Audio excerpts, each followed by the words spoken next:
Gloria a Dios. Buenas noches, amados hermanos. Queremos en esta hora continuar con nuestro estudio, ¿verdad? Del libro de Génesis, el libro de los orígenes. Ahí donde se originaron todas las cosas, ¿verdad? Donde tuvieron origen absolutamente todas las cosas. Dios cambia la identidad de Sara. Dios cambia la identidad de Sara. Estamos, hermanos, en la historia patriarcal. Estamos viendo ahorita todos los acontecimientos que se han suscitado a través de Abraham, Sarai y su sierva Agar. Génesis capítulo 17, versículos del 15 al 22. Y vamos a estudiar esto que hemos titulado Dios cambia la identidad de Sara. Génesis 17 del 15 al 22. Dice la Escritura, hermanos, dijo también Dios a Abraham: a Sarai tu mujer no la llamarás Sarai, mas Sara será su nombre. Y la bendeciré y también te daré de ella hijo. Sí, la bendeciré y vendrá a ser madre de naciones, reyes de pueblos vendrán de ella. Entonces Abraham se postró sobre su rostro y se rió y dijo en su corazón: ¿A hombre de 100 años ha de nacer hijo? ¿Y Sara ya de 90 años ha de concebir? Y dijo Abraham a Dios: ojalá Ismael viva delante de ti. Respondió Dios: ciertamente Sara, tu mujer, te dará a luz un hijo y llamará su nombre Isaac. Y conforme mi pacto con él, como pacto perpetuo para sus descendientes después de él.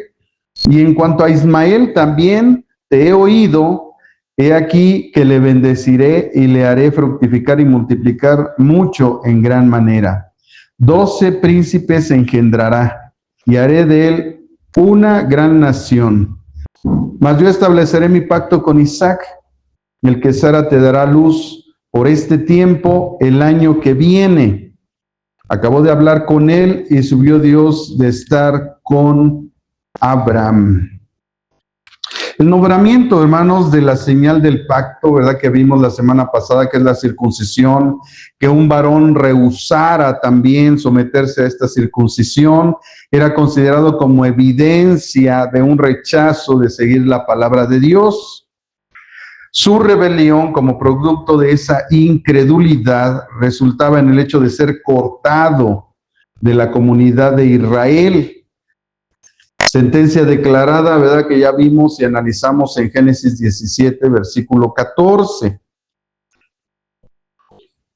Este acto en la narrativa de Moisés fue seguido por esta revelación adicional en cuanto a la simiente prometida.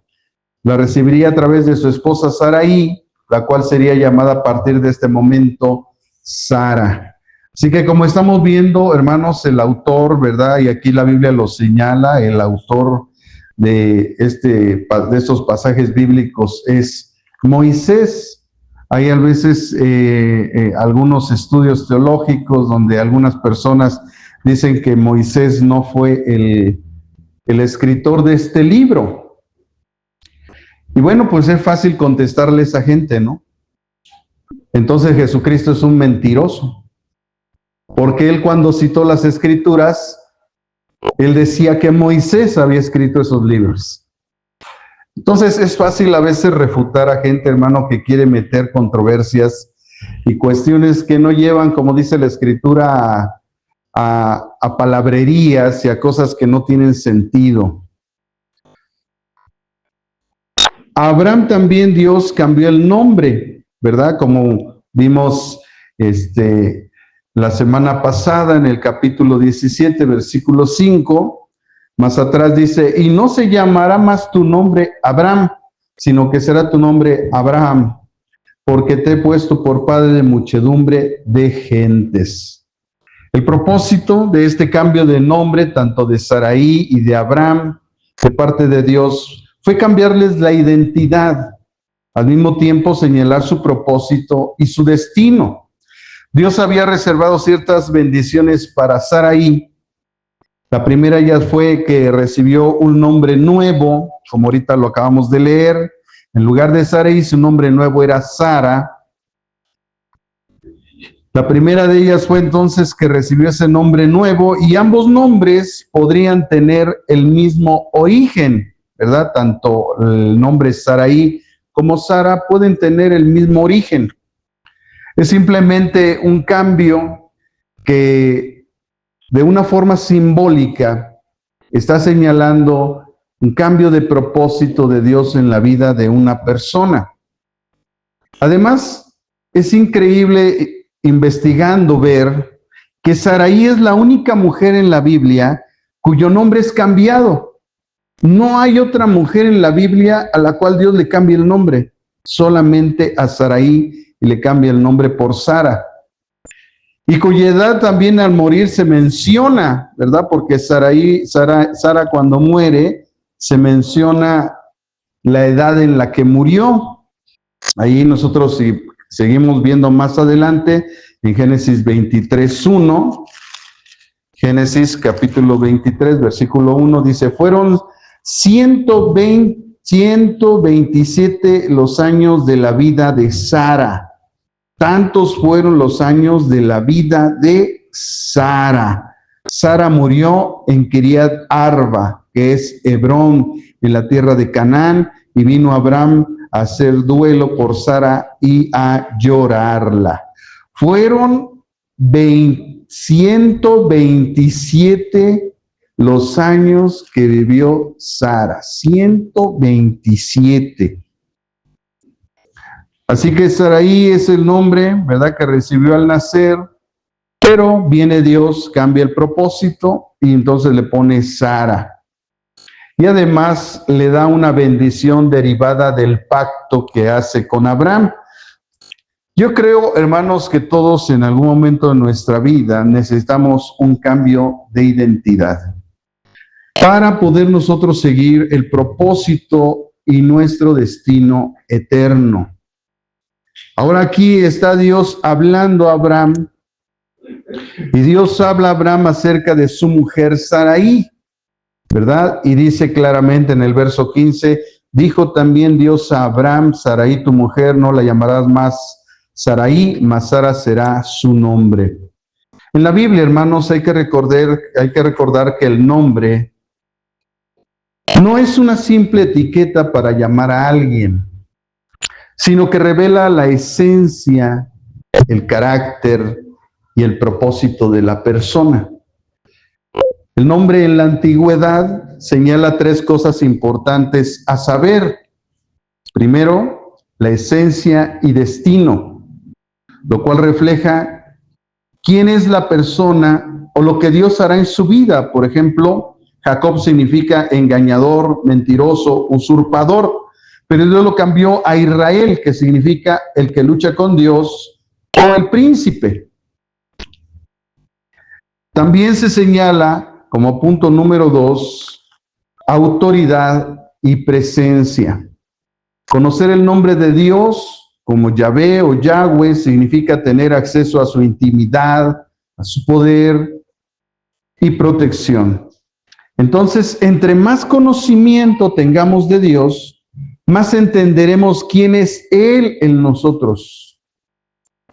También esto significa un cambio de vida para la persona que se le cambia el nombre en la antigüedad.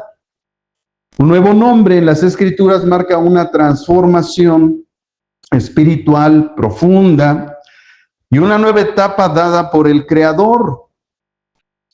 El llamarnos cristianos, por ejemplo, nos da identidad, sentido de presencia y nos hace parte del reino de Dios, además de que nos identifica con Cristo.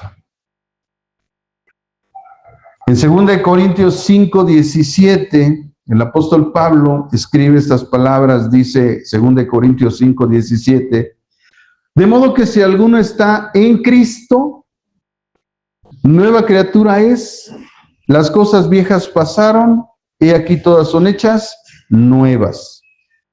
Estar en Cristo, dice Pablo, nos da una identidad de tres cosas. Somos nuevas criaturas, las cosas viejas pasaron en nuestra vida y todas son hechas nuevas. Y aquí es cuando nosotros decimos bendita la gente de Antioquía, ¿verdad? Que nos empezó a llamar cristianos por primera vez. A los seguidores de Cristo por primera vez se le llamó cristianos en Antioquía, dice el libro de los Hechos. Inicialmente, el llamarlos cristianos fue burla realmente. O sea, decirle a alguien cristiano en la antigüedad, en el tiempo después del fallecimiento de Jesús, era como hacerle burla. ¿Por qué? Porque los cristianos pregonaban que Jesucristo era Dios y la gente no entendía que cómo un Dios había muerto en una cruz de la forma más horrible que existía en ese momento. Y se burlaban de los apóstoles, entonces les llamaban cristianos, no como una forma de identidad, sino como una forma de burla y de ataque a la identidad que ellos realmente ya tenían. Al saber que Jesucristo de Nazaret, a los cuales ellos decían que era Dios y que había resucitado, la gente se burlaba de ellos, porque Él había muerto en la cruz, y para ellos era locura. Por eso Pablo, cuando escribe en la primera carta a los Corintios, en el capítulo 1, versículos 18 y versículo 23, 1 Corintios 1, 18 y 23 dice, porque la palabra de la cruz es locura a los que se pierden, mas a los que se salvan, esto es a nosotros, es poder de Dios.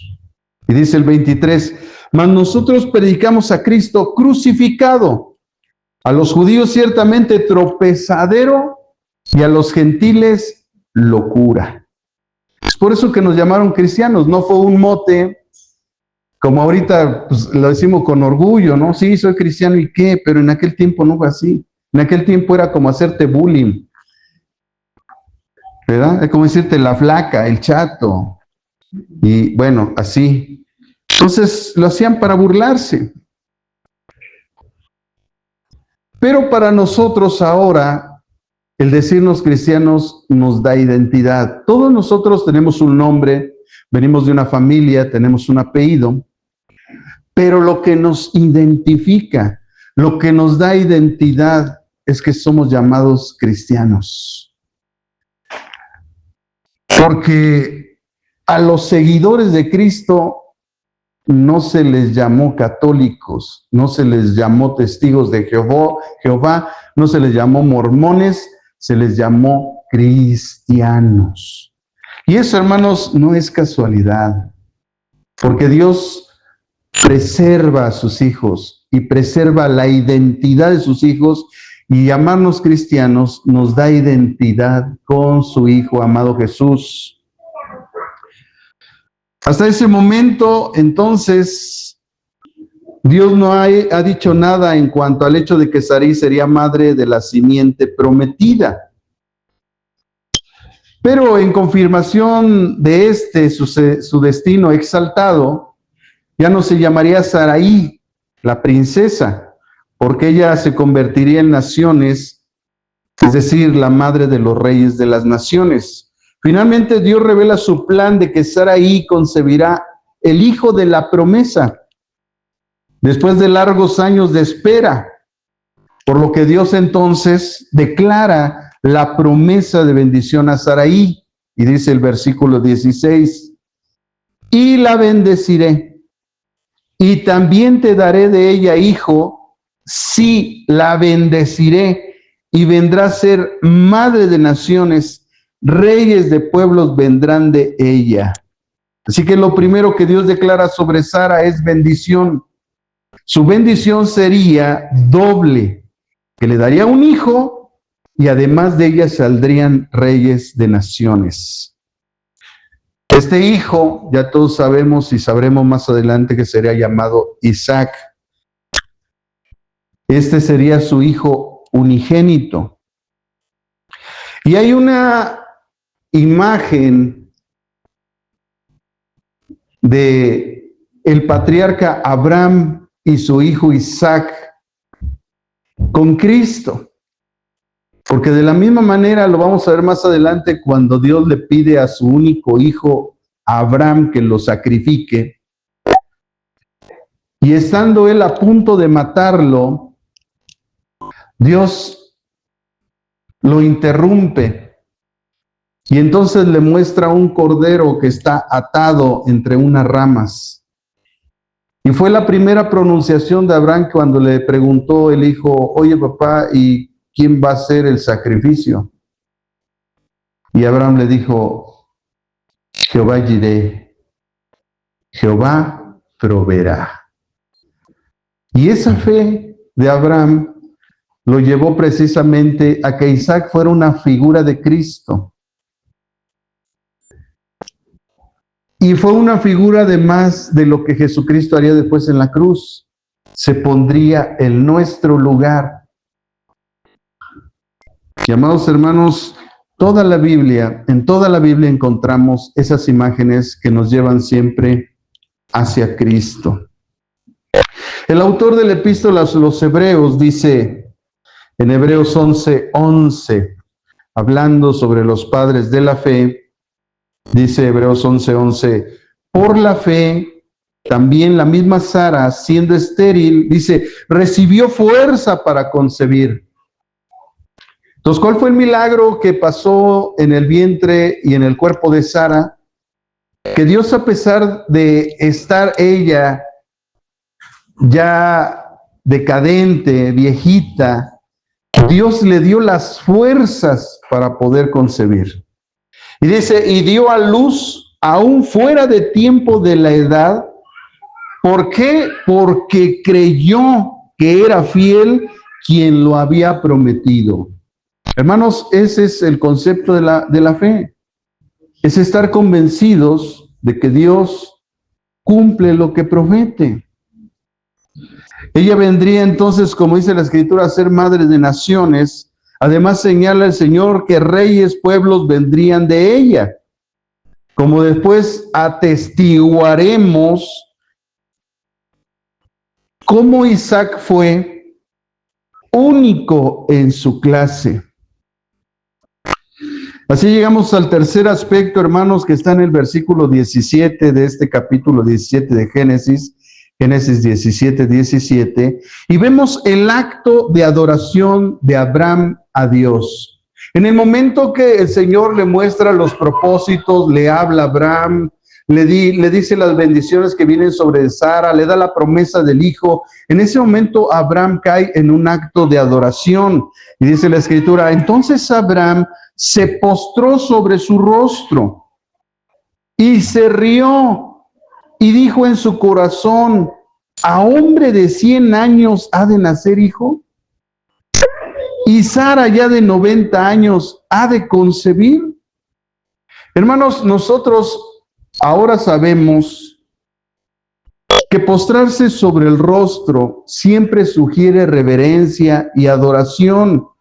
Por eso uno de los mandamientos es que nosotros no nos debemos de postrar ante ninguna imagen, ante ninguna figura de piedra, porque estaremos adorando a las piedras. Yo siempre he dicho, dime de qué está hecho y te voy a decir qué es.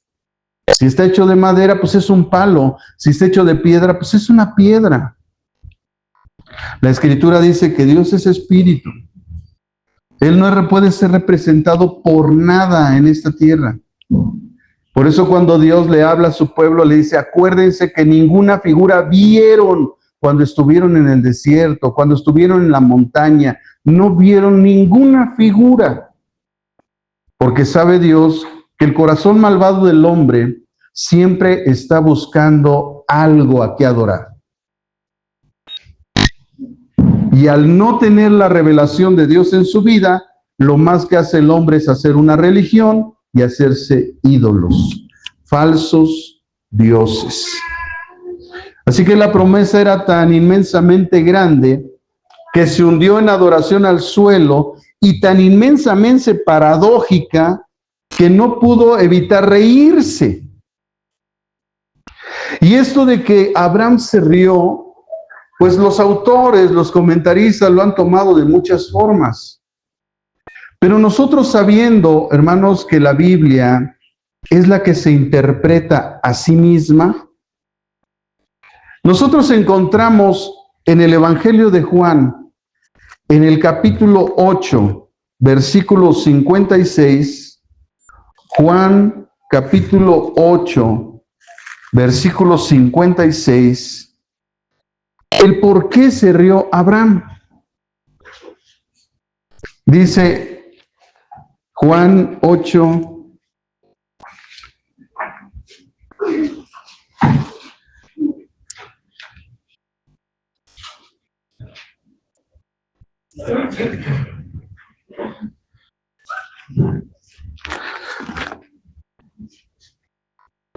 versículo 56, dice: Abraham vuestro padre se gozó de que había de ver mi día, lo vio y se gozó. Como nosotros sabemos, en la Biblia, hermanos, hay referencias cruzadas. Es decir, que cuando leemos un pasaje, los comentaristas mismos bíblicos nos mandan al pasaje de referencia de lo cual se está diciendo lo que en ese pasaje se está diciendo. Y resulta que este pasaje de Juan 8:56 hace referencia precisamente a Génesis 17, versículos 16 y 17, cuando Abraham esboza una sonrisa. Y entonces la gente interpreta que Abraham tuvo un acto de risa, de desconfianza, lo que Dios estaba diciendo, pero Jesús nos aclara que Juan esbozó una sonrisa porque Dios le reveló que una vez nacido Isaac, de él saldría la simiente del Mesías. Y dice Jesús que Abraham vio, estando ahí postrado en el suelo agachado, el día del Mesías, y por eso él se sonrió. ¿Se dan cuenta, hermanos, cómo es muy importante que nosotros entendamos estas partes acerca de la interpretación bíblica, ¿verdad? Que teológicamente le llamamos la hermenéutica?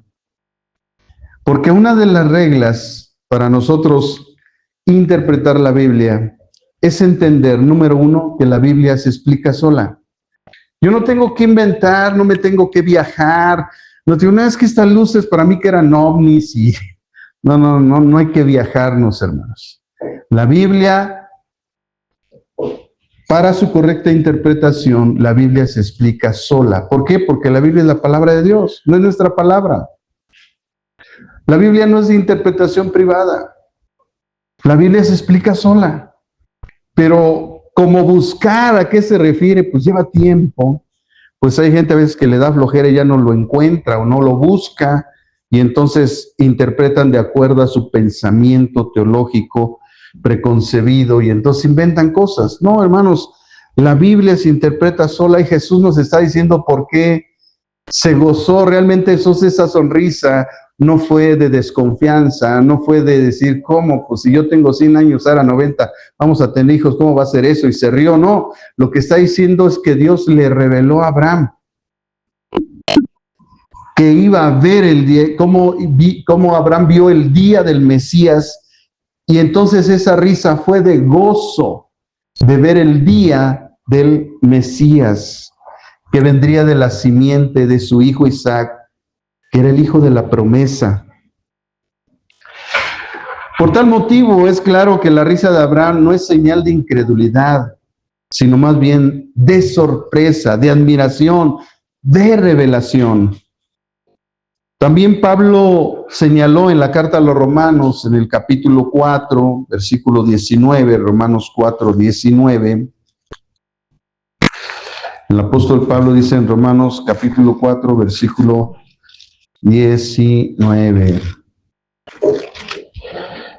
Dice, y no se debilitó en la fe al considerar su cuerpo, que estaba ya como muerto, siendo de casi 100 años, o la esterilidad de la matriz de Sara. Vean cómo dice, no se debilitó en la fe. Entonces quiere decir que no fue un acto de incredulidad, de desconfianza. Y Jesús nos descubre en el Evangelio de Juan cuál fue la causa realmente, que él se gozó porque vio el día del Mesías.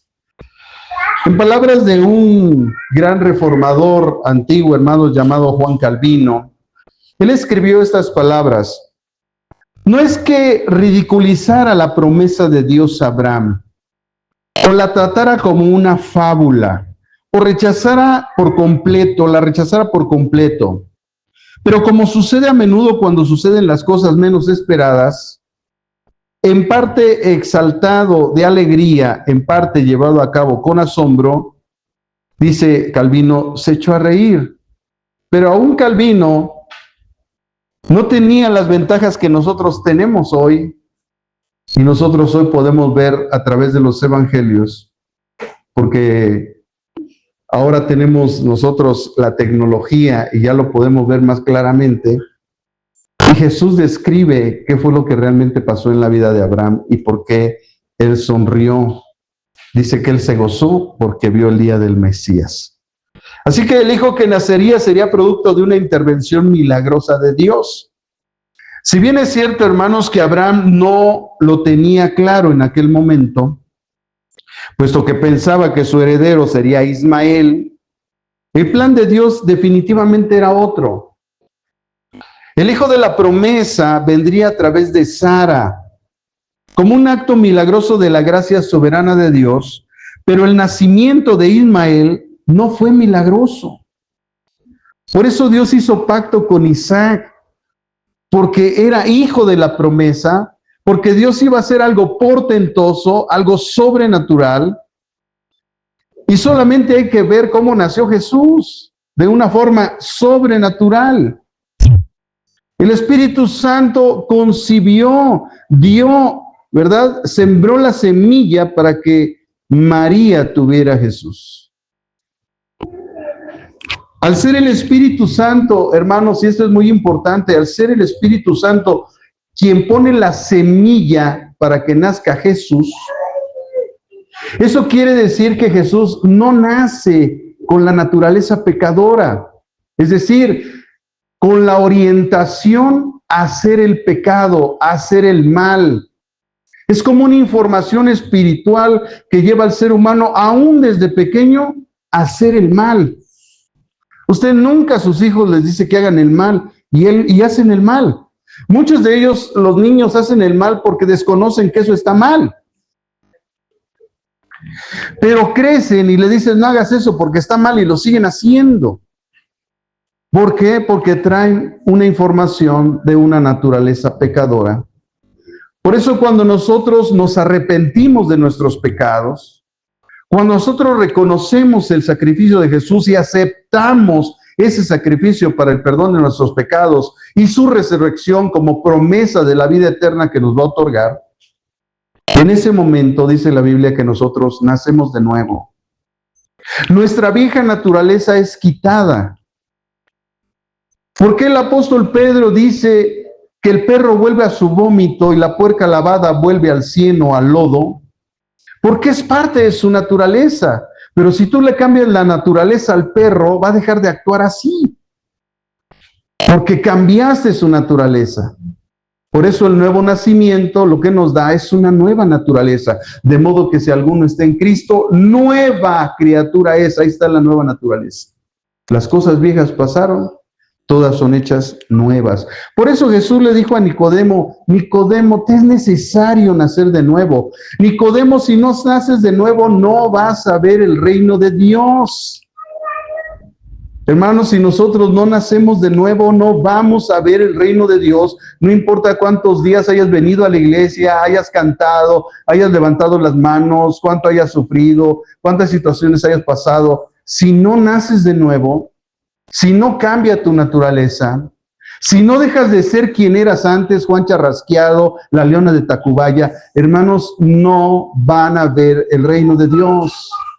Ninguno va a ver el reino de Dios si no nace de nuevo.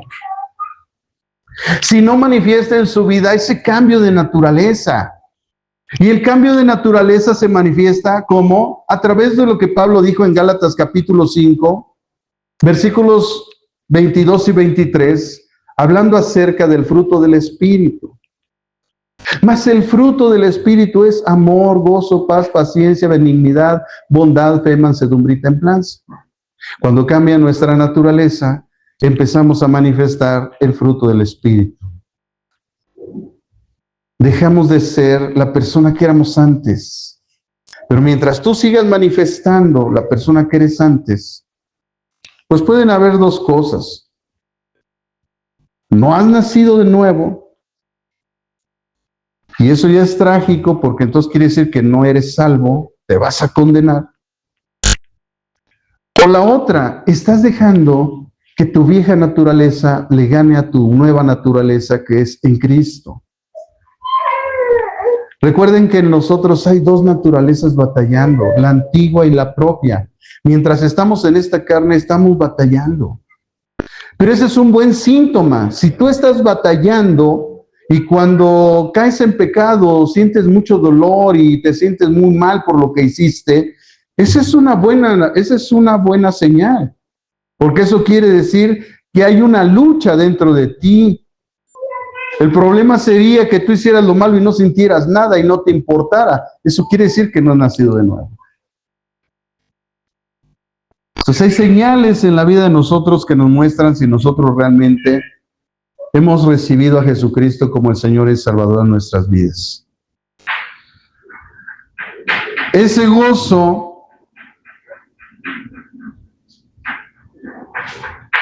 lo asombró a Abraham y entonces él le dice a Dios, en el versículo 18 y 22, los últimos versículos de este mensaje, versículos 18 al 22, Abraham pide el favor de Dios para Ismael. Y dice, y dijo Abraham a Dios, ojalá Ismael viva delante de ti.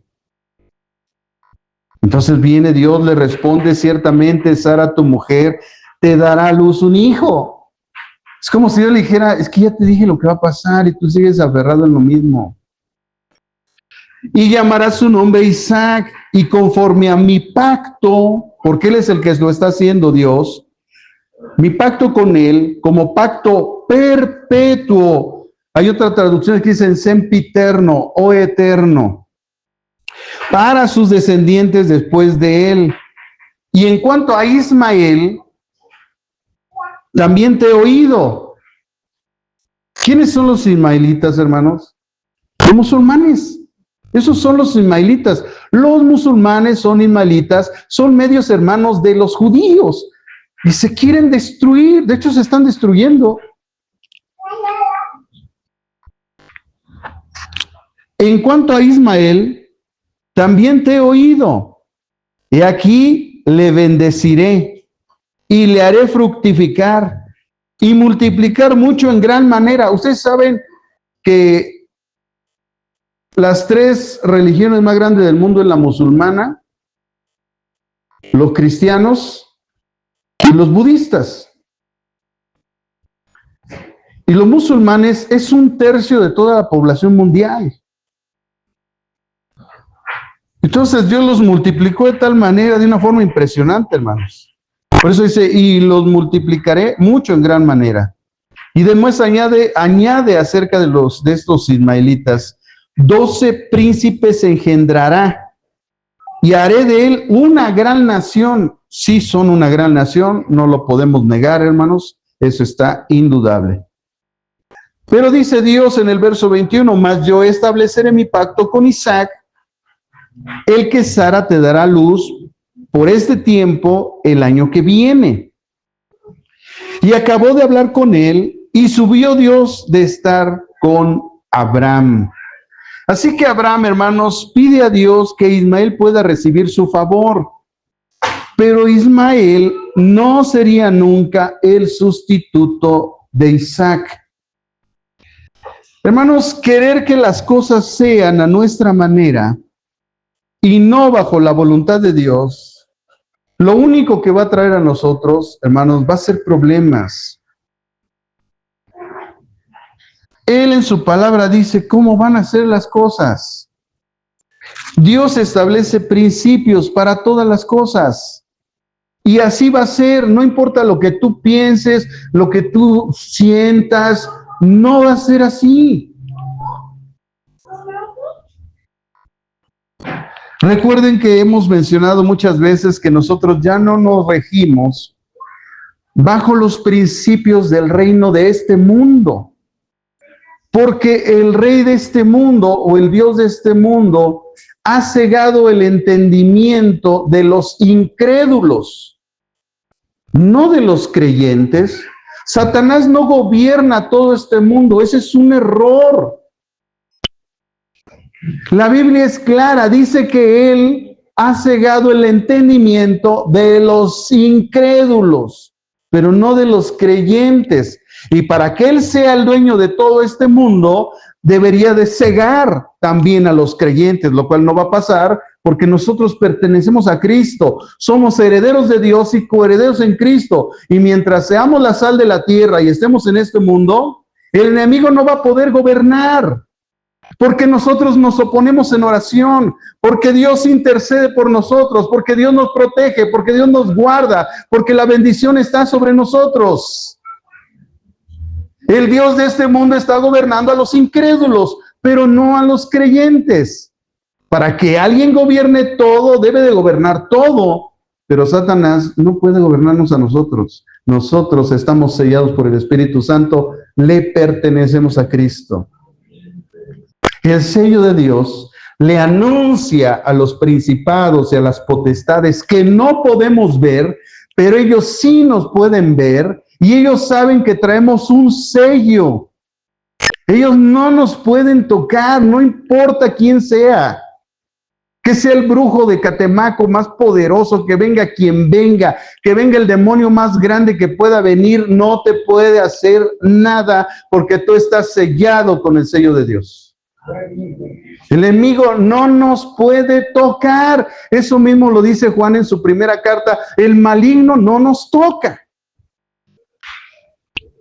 Entonces es un engaño en nuestra mente y en nuestro corazón, y eso puede venir de Satanás, el cual nos quiere meter miedo al hacernos pensar que Él nos puede hacer algo. Hermanos, ¿qué parte de la Escritura no entendemos? Que Él fue vencido. Que Jesucristo despojó a los principados y a las potestades. Bueno, Satanás es el príncipe de este mundo. Es un principado. Y la Biblia dice que Él despojó a los principados y potestades. Los exhibió públicamente, triunfando sobre de ellos en la cruz del Calvario. Satanás solo puede hacer lo que Dios le permite hacer. Nada más, porque Satanás no tiene poder propio, él tiene un poder delegado. Él tiene un propósito. Por eso es tonto, es infructuoso que tú estés gritándole, queriéndolo atar, porque nadie lo puede atar, entiendan. El único que lo puede atar va a ser un ángel que va a descender del cielo cuando el Señor Jesucristo venga por segunda vez, y va a ser enviado un ángel con el poder suficiente para atar a Satanás y arrojarlo al abismo. Después de 1000 años va a ser soltado otra vez Satanás y va a engañar a las naciones de la tierra y se van a levantar en rebeldía, la última rebeldía que va a haber en contra de Dios desde la creación del ser humano cuando pecó. Y entonces Dios va a enviar juicio sobre esa gente que se atrevió por última vez a rebelarse ante Dios. Pero eso va a ser después de la segunda venida. Hermanos, por eso yo siempre digo, llega un momento en nuestra vida que como hijos de Dios, o le creemos a la Escritura, o le creemos a la gente que anda diciendo tonterías. Ahí está en Apocalipsis todo eso. Nadie puede atar a Satanás, él tiene un propósito. Dice en el libro de Job que llegó Satanás en medio de los hijos de Dios. Y Dios lo aborda y le dice, a ver, háganse para acá. A ver, Satanás, vente para acá. ¿No te has fijado en mi siervo Job? Hombre justo, bueno, apartado del mal. Sí, pues es que tú lo proteges, es que es un vallado. Y Satanás actúa hasta que Dios le dice que lo haga. Y todavía le dice, toca sus pertenencias, pero no puedes tocar su vida, ¿eh? Una vez te digo. Me lo respetas en su vida. Así que, hermanos, es una tontería pensar que el diablo anda suelto y atacando a toda la gente sin medida. Nada sale de la voluntad de Dios. Nada sale de la voluntad de Dios. Dios es el que gobierna el universo, lo creado y lo no creado, lo visible y lo invisible. Pero mucha gente, no sé, vive en fantasías. Hermanos, ya no vean la del exorcista. Ya no vean la hora del vampiro. Porque por eso están así.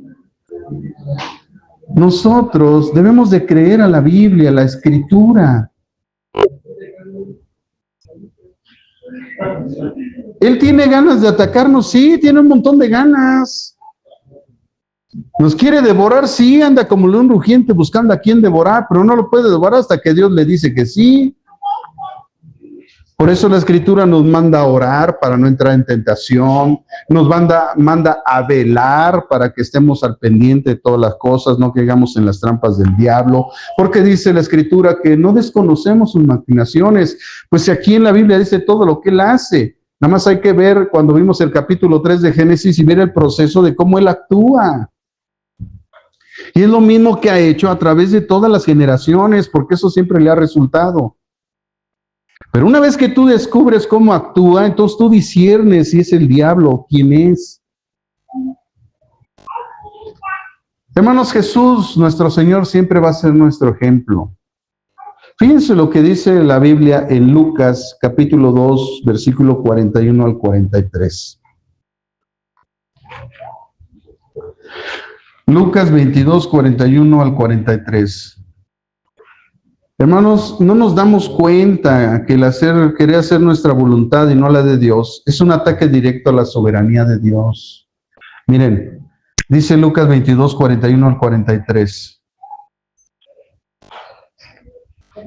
Y él se apartó de ellos a distancia de un tiro de piedra y puesto de rodillas, está hablando de Jesús, oró diciendo, Padre, si quieres, vean cómo Jesús se somete a la voluntad de Dios, de su Padre. Dice, Padre, si quieres, pasa de mí esta copa, pero no se haga mi voluntad, sino la tuya.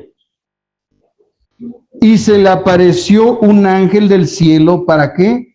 Para fortalecerle.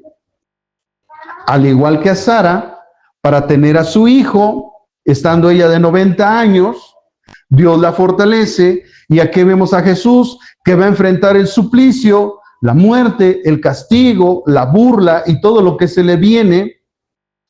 Y un ángel lo fortalece.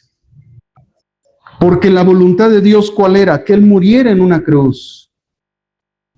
A Pablo, el Espíritu Santo le dice, sube a Jerusalén, te van a perseguir, te van a encarcelar, te van a golpear, pero todo esto es el propósito de que des testimonio a los potentados, a la gente de autoridad que está en los gobiernos. Los discípulos de Pablo se ponen a llorar estando en la playa cuando él iba a partir, estando en una ciudad antes de partir a Jerusalén, y lo abrazan y lloran, y dicen, no, Pablo, no te vayas, te van a matar. Y entonces Pablo se enoja, le dice, a ver, no quiero que estén llorando, yo estoy dispuesto a hacer eso y más por Cristo. Y si esa es la voluntad de Dios, la voy a hacer, así es que dejen de llorar. Mejor preocúpense por ustedes, porque yo ya voy a cumplir lo que Dios ha destinado en mi vida. Y hermanos, esa es la actitud. A veces estamos pasando situaciones y en vez de que pongamos la situación en manos de Dios y empecemos a confiar en Él y digamos, Señor, bueno, al final tú tienes todo bajo tu control, la situación que me está pasando. Y a veces hasta hay que ser sinceros porque decir, yo la provoqué. Sí, porque mucha gente no entiende que muchas de las cosas que le están pasando es porque ellos la provocaron. ¿O Dios te mandó a que te endeudaras en Electra? ¿En el Coppel? No, ¿verdad? Pues tú la provocaste y ahora estás ahorcado porque ya no sabes cómo pagar. Pero fue Dios el que te mandó, no fuiste tú el que lo hiciste. Entonces tienes que ir delante de Dios y decirle, Señor, estoy hasta acá de la situación, perdóname por no esperar en ti, por afanarme, por querer las cosas ya, y ahora ya no sé qué hacer. Para la próxima, Señor, no me vuelvo a endeudar. No, ¿qué hacemos? Nos saca Dios de una situación de deuda y al rato ya estamos otra vez. Porque no entendemos, porque vamos a la fácil. Hermanos, no nacimos en coche, ni nacimos con lavadora, ni con pantalla. No nacimos con eso.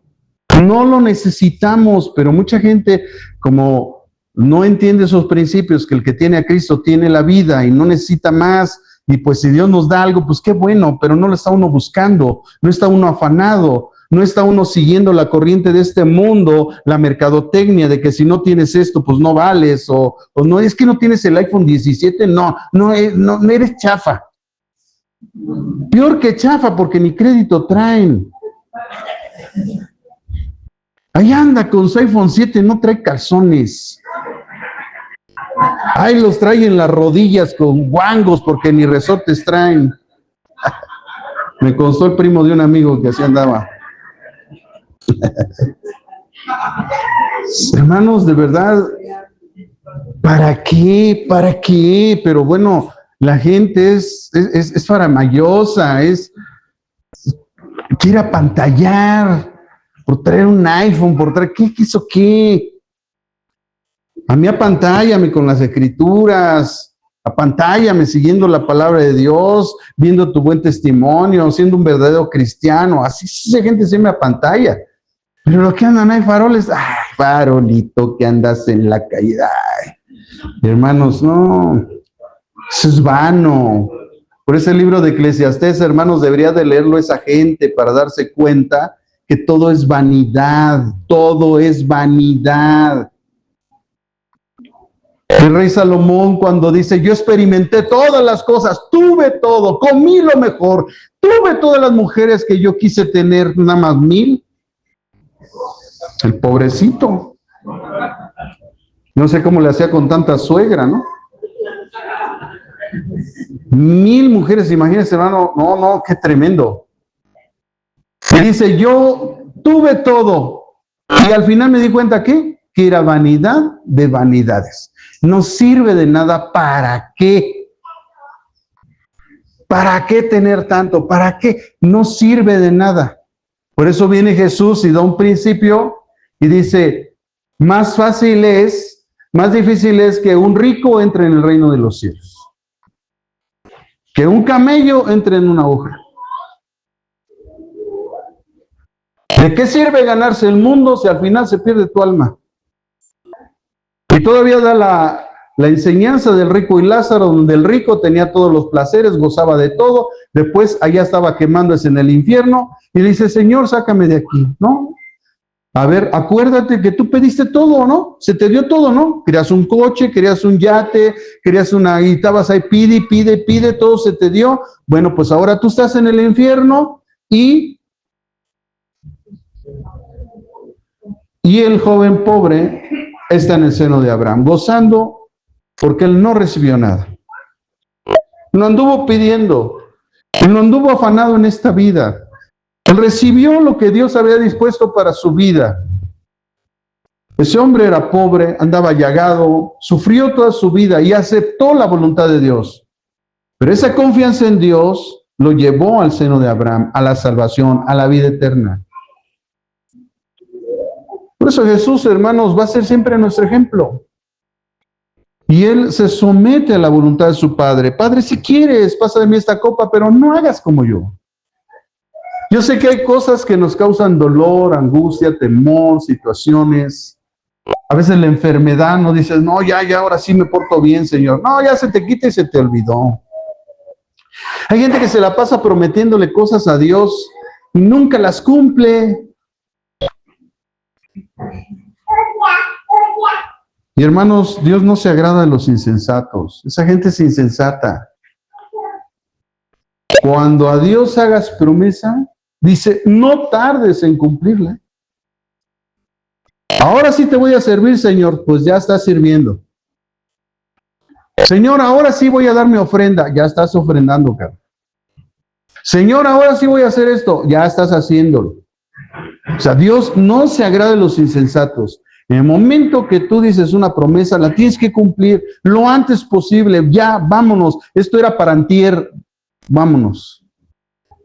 No, hay gente que pasan los años. Ay, sí, me acuerdo que pasó, que prometí. Ay, hermanos, no me imagino esa gente cómo termina. Hermanos, sin duda, este pasaje de Jesús nos revela que además de poder poner nuestro deseo delante de Dios en oración y aceptar la voluntad de Dios, también esa actitud provoca que seamos fortalecidos por los ángeles. Ellos son ministros a favor nuestros, dice la carta a los Hebreos. Son enviados de Dios siempre para fortalecernos, para que podamos llevar a cabo la voluntad de Dios y se cumpla esta en nuestra vida. No es fácil la gente que está en un hospital y lo han desahuciado y son hijos de Dios y dicen, pues aquí estoy, pues total. Mi hermano César cuando fallecía me dijo una frase, me dijo, hermano, yo soy una moneda en las manos de mi Señor, pues que me gaste como Él quiera. Su mecha, yo sí me sorprendí, dije, no hombre, yo no sé si sería capaz estando en un suplicio decir esas palabras. Pero eso demuestra la fe, la fortaleza que Dios da, sobrenatural, para que logremos hacer su voluntad. Porque la voluntad, ¿qué es? La voluntad de Dios, ¿qué es? Buena, agradable y perfecta. Buena, aunque nosotros no lo entendamos. Agradable, aunque nosotros pensemos, no, es que a mí no me agrada estar enfermo. Pero hermanos, estamos aquí no para vivir en esta vida. Estamos aquí como un preámbulo para ir al reino de Dios. Y si cualquier situación nos va a llevar al reino de Dios, pues vámonos. ¿Para qué nos quedamos? ¿A sufrir? Ay, es que mis hijos, allá ni de tus hijos te vas a acordar. La Biblia dice que no vas a saber lo que pasó aquí. Porque si sabemos lo que pasó aquí, vamos a estar sufriendo allí en el reino.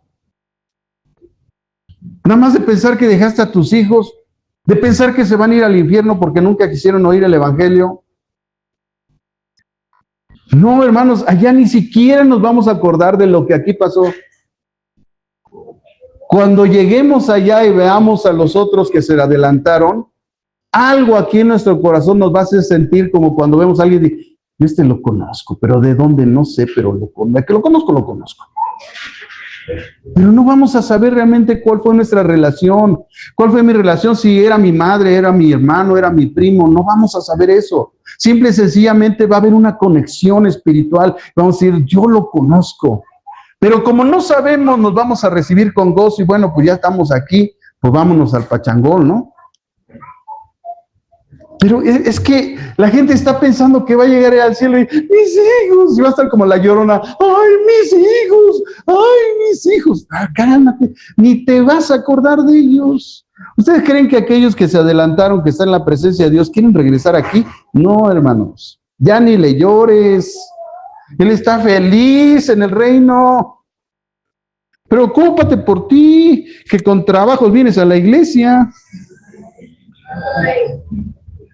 Dios, hermanos, también manifestó en su momento el propósito para Ismael y Abraham.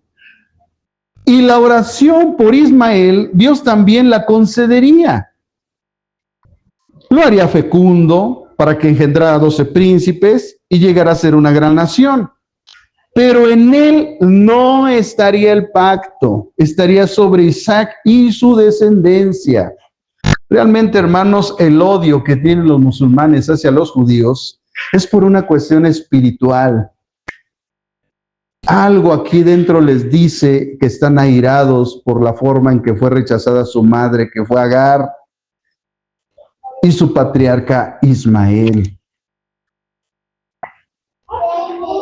Pero bueno, surge un hombre llamado Mohamed o Mahoma, y con una historia realmente trágica, terrible, o sea, realmente no tiene nada que ver con Jesús.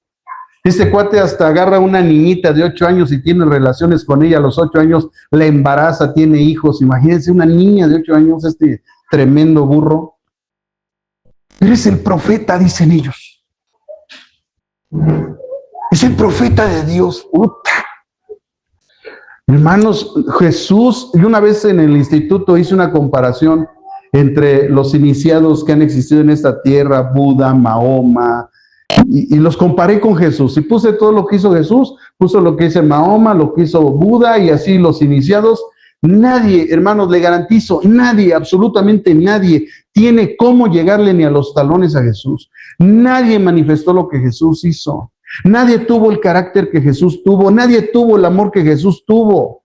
Mahoma fue un guerrillero, un asesino, violador. Pero los musulmanes lo tienen como si fuera la octava maravilla del mundo. ¡Qué triste! Hermanos, los musulmanes no desean la paz en este mundo. Los musulmanes no desean que este mundo esté en paz. Ellos desean destruir a todos aquellos que no creen en su religión y los quieren matar y los están matando si tienen la oportunidad. Es decir, que si un mexicano cabeza de calabaza se convierte a ser musulmán, el día de mañana va a terminar matando a su padre, a su madre, a sus hijos y sus hermanos que no creen en la religión musulmana. Porque la religión musulmana es la religión del mal, es de la religión de la muerte. Y los cristianos, hermanos, nosotros tenemos los principios de Jesús: ama a tu prójimo, ora por los que te maldicen. Vean qué diferencia. Nosotros sí buscamos la paz, nosotros sí buscamos el amor, nosotros sí buscamos la coinonía, nosotros sí buscamos estar felices en este mundo. Pero los musulmanes no, hermano. De verdad que es ridícula la gente, nada más porque traen aquí un trapo y ya se sienten y ya hablan 2, 3 palabras según ellos en árabe totonaca, ¿no? Pero bueno, ahí sienten que hablan árabe. Como también hay gente ridícula también que se siente judía y shalom, shalem, Yahweh, para darles unas cachetadas a esa gente.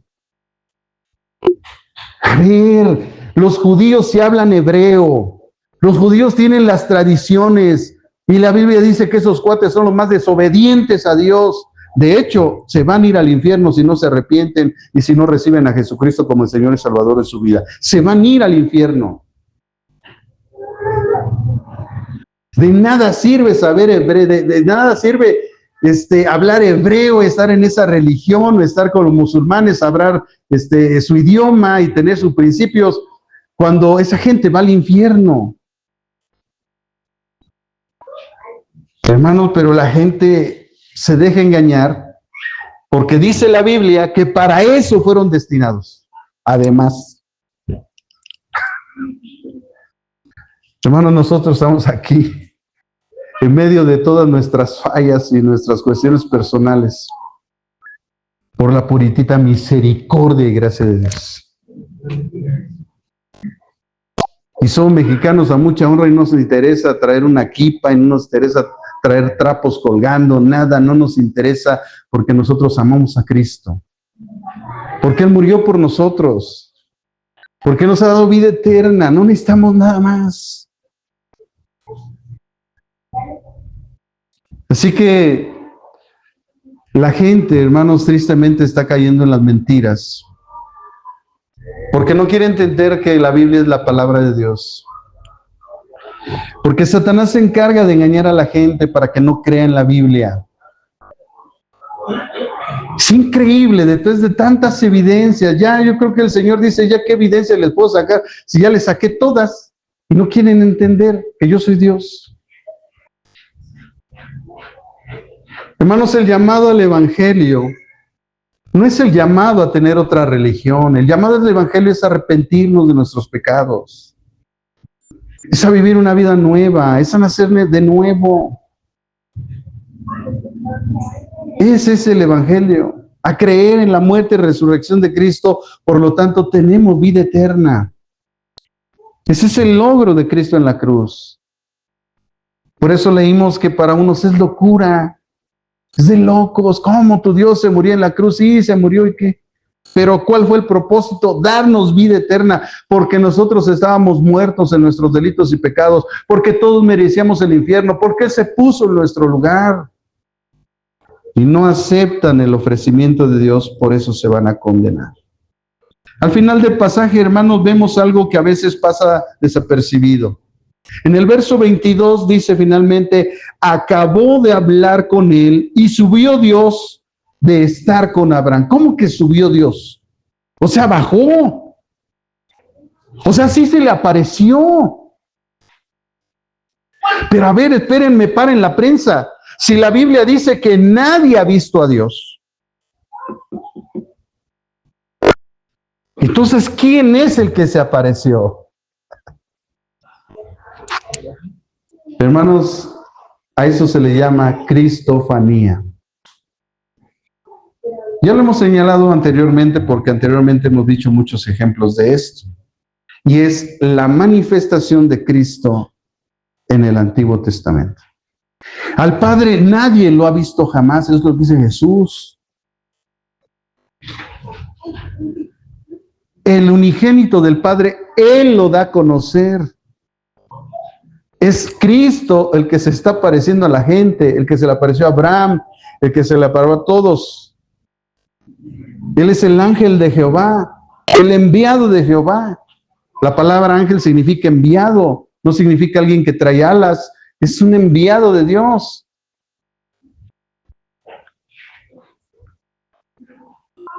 Así que, hermanos, hay muchas nubes a veces en la comprensión de las cosas bíblicas que a través de la Escritura nosotros podemos aclarar y de ver claramente si ponemos atención.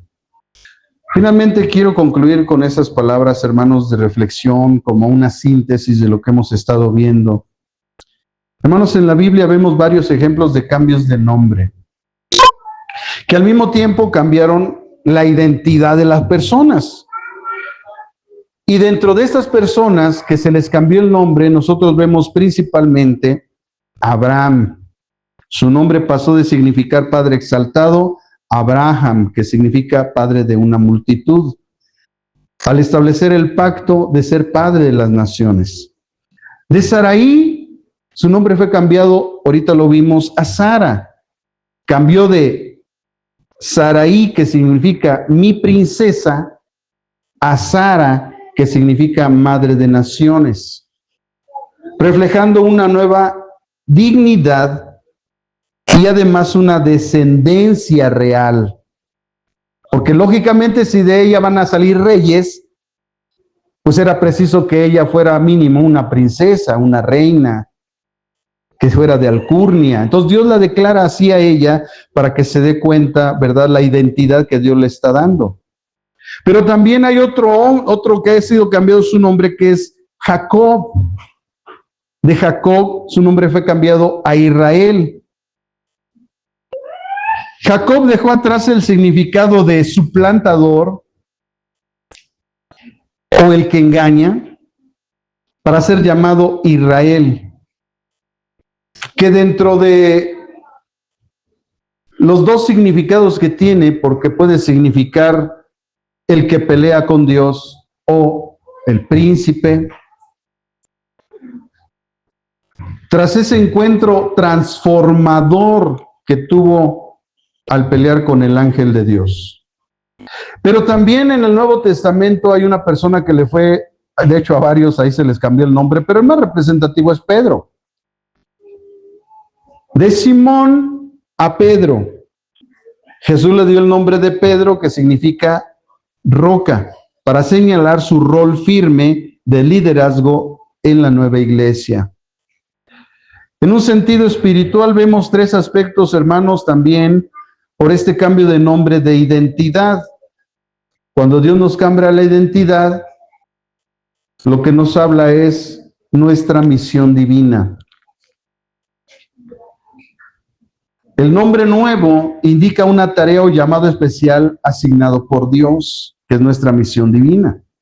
Después, el carácter transformado, ¿verdad? De manera que si alguno está en Cristo, ¿qué? Nueva criatura es un carácter transformado y muestra que la persona ya no se define por su pasado. Hermanos, nosotros ya no nos definimos por nuestro pasado. Una señora me decía, es que tú eras, a ver, ¿qué señora?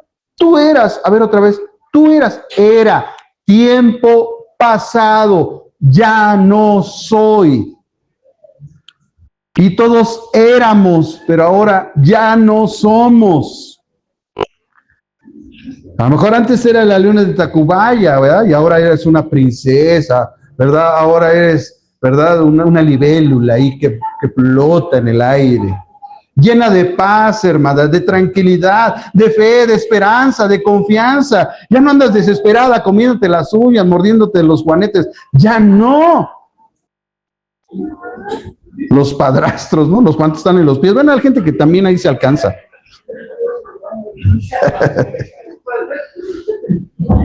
Ya no. ¿Por qué? Porque Cristo es nuestra paz. Porque nosotros hemos sido justificados, tenemos paz para con Dios por medio de nuestro Señor Jesucristo. La ira de Dios ya no está sobre nosotros.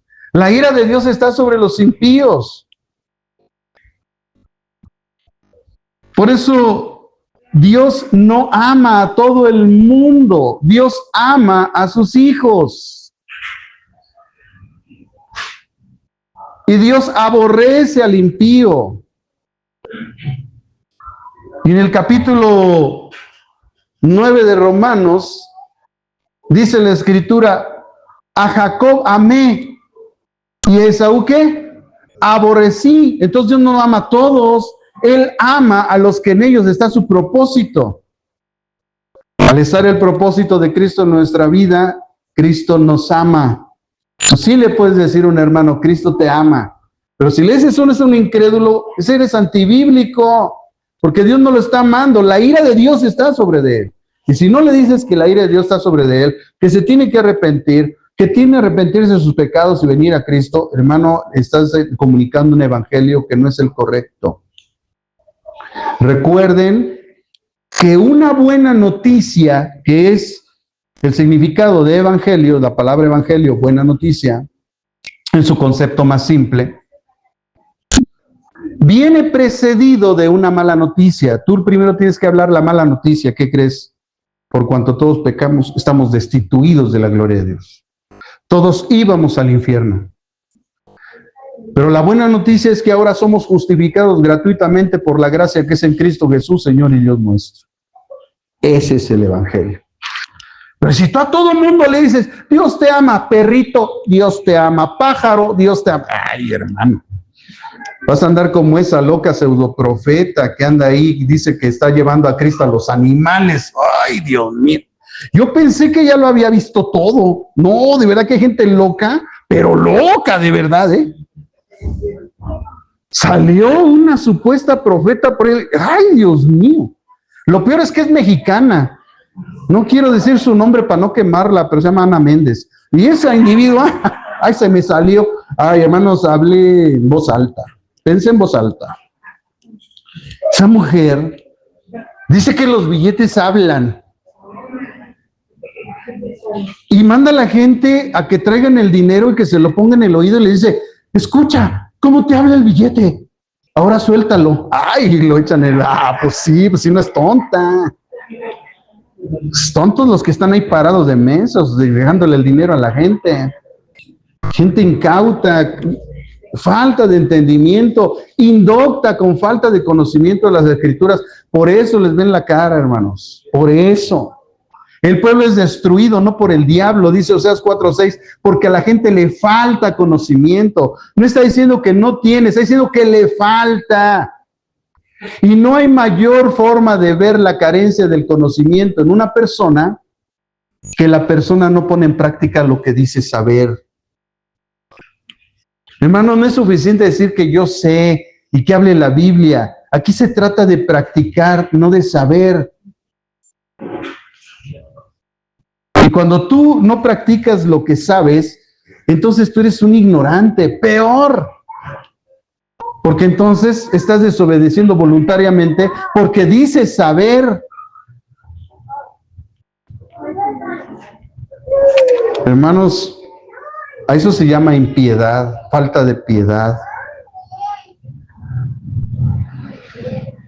Finalmente el Señor hace en nosotros una nueva creación. Por eso es que cambiamos. Por eso es que la gente dice, es que tú ya no eras como antes. Ay, Pancho, antes me pegabas, hoy me abrazas. Ay, ojalá. Esto, hermanos, de la nueva creación se vincula con la promesa espiritual de que una persona en comunión con Dios, una persona, escucha esto, en comunión con Dios, recibe una vida totalmente renovada. Por eso es necesaria la comunión con Dios, para que se renueve nuestra vida. Y la única forma de renovar, de tener comunión con Dios, es estudiando la Escritura y estando en oración. Hermanos, si no hacemos una vida de oración y una disciplina de leer la palabra, hermanos, nos va a ir mal en esta vida. Por eso es visible en estos ejemplos que hemos señalado, donde Abraham y Sara son incluidos. Y esto también, como también ya señalamos, nos incumbe a nosotros. Todos tenemos un nombre común que escogieron para nosotros nuestros padres. ¿Cómo le ponemos? ¿Cómo se llama tu abuelito? Petronilo. No, qué horrible. Francisco, pero es mujer. Pues ponle Pancha. ¡Puta! A los que peor les fue es a los que pusieron el nombre del día que nacieron. ¡Puta!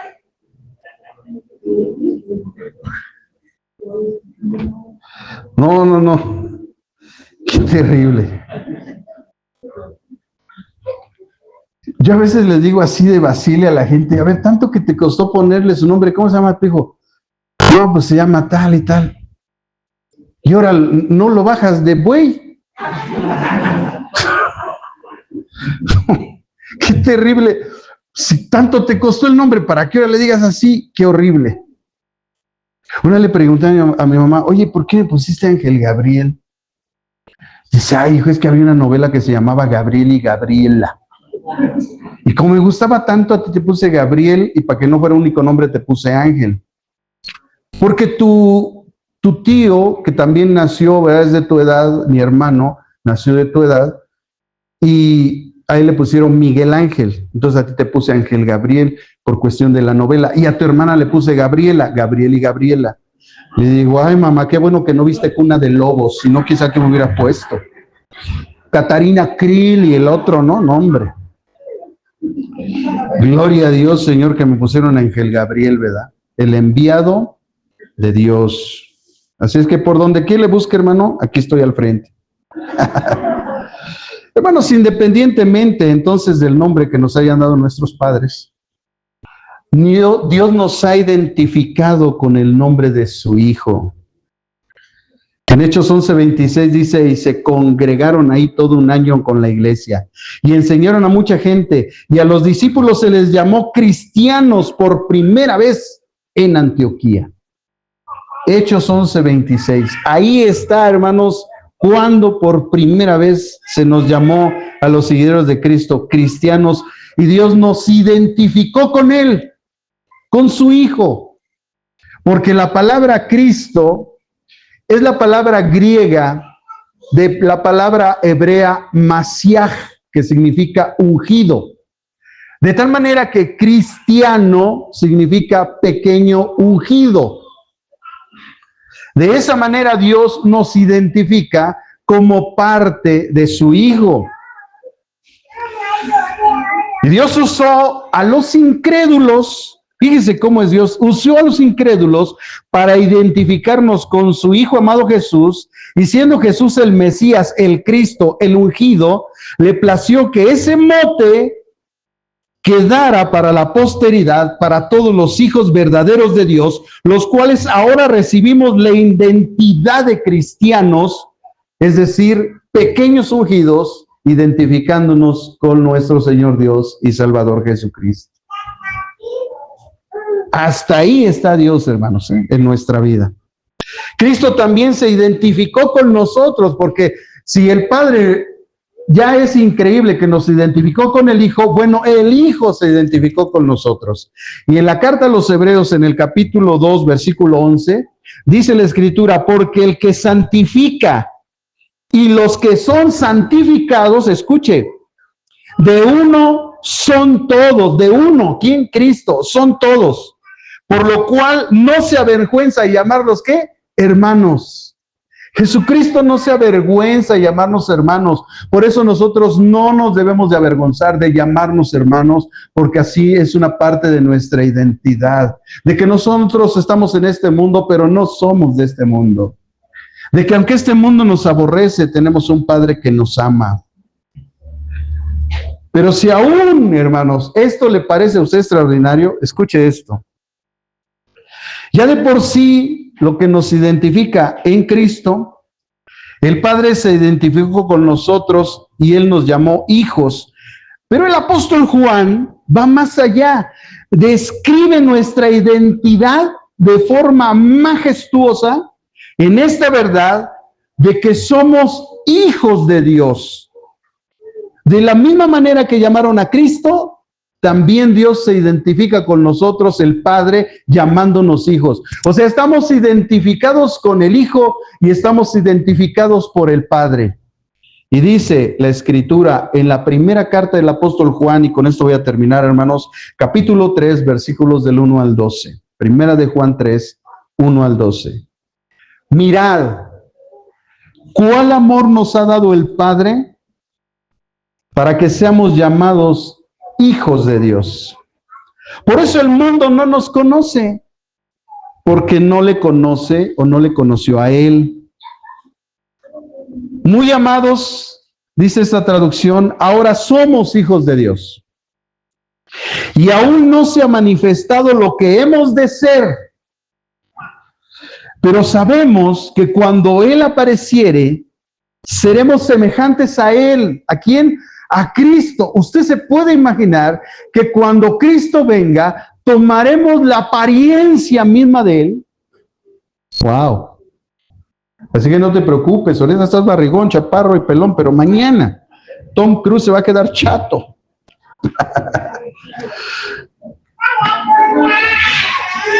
¿Se da cuenta, hermanos? Porque le veremos como Él es. Porque en el momento que veamos a Cristo, adquiriremos su imagen. ¡Wow, hermano! Eso es precioso. Y cualquiera que tiene esa esperanza en Él, dice, se purifica, como también Él es puro y limpio. Cualquiera que hace pecado, traspasa también la ley, pues el pecado es la transgresión de la ley. Y sabéis que Él apareció para quitar nuestros pecados y no hay pecado en Él. Por tanto, no hay pecado en nosotros. Cualquiera que permanece en Él no peca. Cualquiera que peca no le ha visto ni le ha conocido. Hijitos, no se engañe ninguno. El que hace justicia es justo, como también Él es justo. El que hace pecado es del diablo, porque el diablo peca desde el principio. Para eso apareció el Hijo de Dios, para deshacer las obras del diablo. Cualquiera que es nacido de Dios no hace pecado porque su simiente está en él y no puede pecar porque es nacido de Dios. En esto son manifiestos los hijos de Dios y los hijos del diablo. Cualquiera que no hace justicia y que no ama a su hermano no es de Dios. Porque este es el mensaje que habéis oído desde el principio, que nos amemos los unos a los otros. No como Caín. Y ven cómo se va hasta el libro de Génesis, Juan. No como Caín, que era del maligno y mató a su hermano. Y después dice, ¿y por qué causa lo mató? Porque nosotros leyendo Génesis, cuando vimos ese pasaje que estudiamos, no supimos por qué lo mató. Pero ¿qué creen? Que Juan dice, ¿por qué lo mató? Dice, ¿y por qué causa lo mató? Porque sus obras eran malas. Y las de su hermano, justas. En pocas palabras, Caín le tuvo envidia, coraje a su hermano. Porque la gente mala, dentro de su corazón, sin darse cuenta, tiene un deseo de aceptación. Pero la persona que es justa a los ojos de Dios no necesita agradar a nadie, no necesita congratularse con nadie, no necesita hacerle la barba a nadie. Él sabe que es hijo y al tener la identidad de hijo, camina como hijo, se acerca a su padre como hijo y recibe las bendiciones que solo los hijos podemos recibir.